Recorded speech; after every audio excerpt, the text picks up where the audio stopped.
Hey, what's going on, guys? So, last week I actually talked about my experience of playing some retro games recently and asking, you guys, what do you guys think about playing retro games in 2024?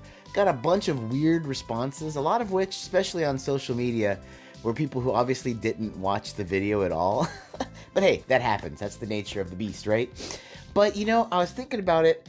And I actually have a question I really want to ask you guys, but I can't ask you like right away because I kind of have to build up to it to kind of lay the groundwork of why I'm asking the question. So the next couple videos I think are going to be very focused on you guys and asking some questions about your history with gaming. So without further ado, let's jump into what was the first video game, I mean obviously like not board game, but the first video game you ever played. Now I want to be super clear about this question. I'm asking what is the first video game you ever played, and I want to know what that was and what your experience was. Now, I don't want to say what's the first video game like you ever owned, because that is going to be, spoiler alert, next week's question. Because it's vastly different, right? Usually something like that is something that maybe you chose or might be a little different. But, the first game you played may not be a game you had. It might have been an older siblings, or it might have been something that wasn't really specifically chosen for you. And now I want to talk about my experience because I think it's kind of a neat one. When I grew up, on the whole, we ended up getting a lot of our games and stuff from like garage sales and flea markets, because I mean you get really good deals and stuff of that nature. But I obviously didn't have my own system for a while, right? Which, respectfully, that should be the case. Like, you don't need to get a video game system for a 1-year-old. But growing up, I had a stepsister, and she had an NES, the regular Nintendo. And there's a whole, slew of games for it, nothing like crazy. But I do distinctly remember the first game I ever played was actually Super Mario Brothers 3. Now, I actually have a pretty crazy memory about this. I don't know if this memory was my first time playing it, but it's definitely a early memory of me playing it before I had a game system or any game of my own. But when it came to Mario Brothers 3, there were so many little secrets and tricks. I mean, really all the Mario games have secrets and tricks, but I mean, something is crazy about getting the flutes and warping to different worlds and all this kind of stuff. Very neat, right? So I was born in '89, so I'm a child of the '80s. Kind of, but really I'm a child of the 90s. So, when I was getting into the video game scene, Nintendo was running its course and Super Nintendo was making its debut.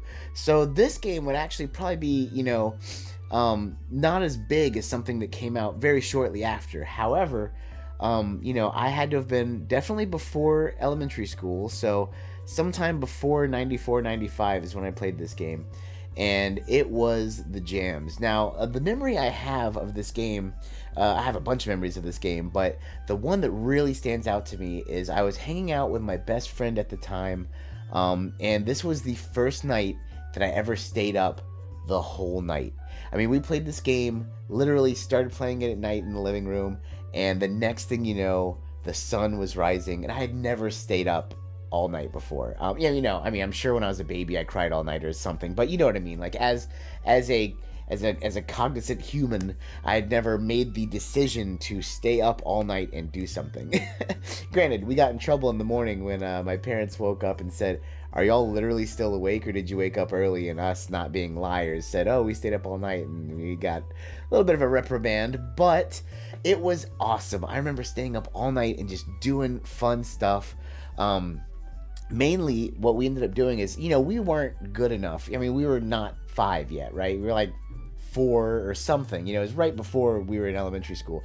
So we did not have the skills or the abilities to beat this game or even do well in this game. I think the only world we could actually probably legitimately beat would have been the first one. However, because the aforementioned flutes exist and we knew about them, we definitely were able to play a lot of this game, and that's why we played it so much that night.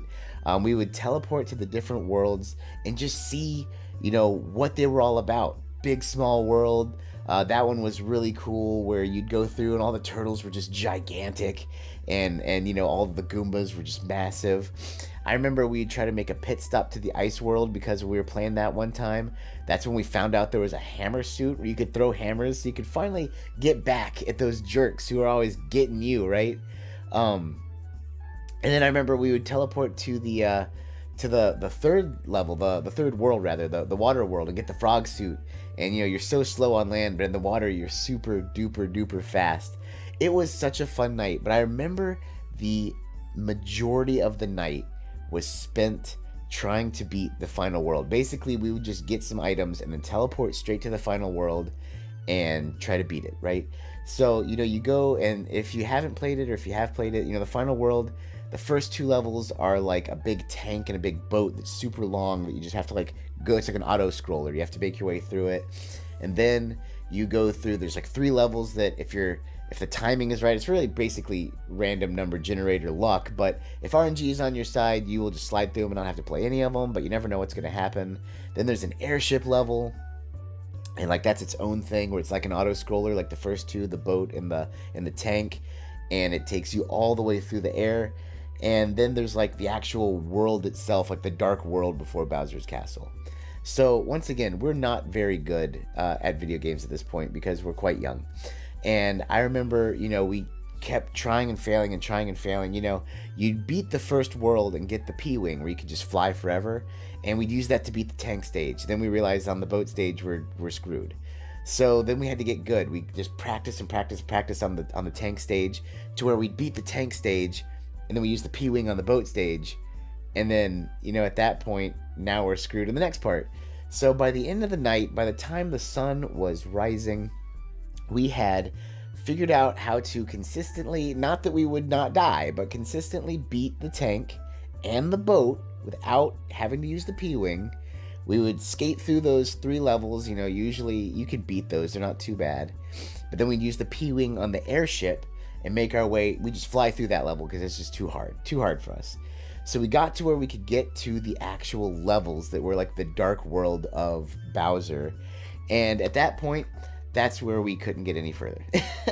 We tried and tried and tried. We could consistently get to that point, but we could not beat not one level in that part of the map.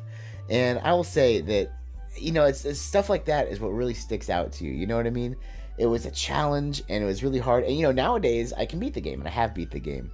But that was a particular challenge for us. It was really cool. I'm really glad I got to experience that. Because it kind of teaches you a life lesson, with so many games out there nowadays and so much at your fingertips, even with the Switch Online service. I feel like if you were a little kid now, you would get frustrated at a game like that and then just jump on to the next thing because there's so many options, right? But, back then you didn't have those kind of options, so you had to really diligently dig and struggle to get to the end. But anyway, that's my experience with my very first game. Like I said, happened to be Mario 3, and one of my favorite memories was that all-nighter story. But, what was your first game? And once again, let me clarify, this is not the first game, and it might be, actually, it might be the first game you owned, but specifically the first game you ever played. It does not have to be something you owned. It does not have to be something that you were given or gifted or bought for yourself. Just, what is the first video game you ever played? What's your experience? And what's a really cool memory you had about it? I'd like to know all of that stuff in the comments down below.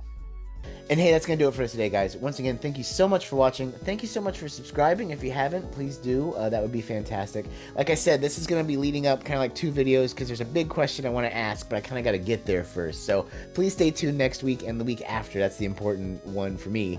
And I look forward to seeing you in the comments.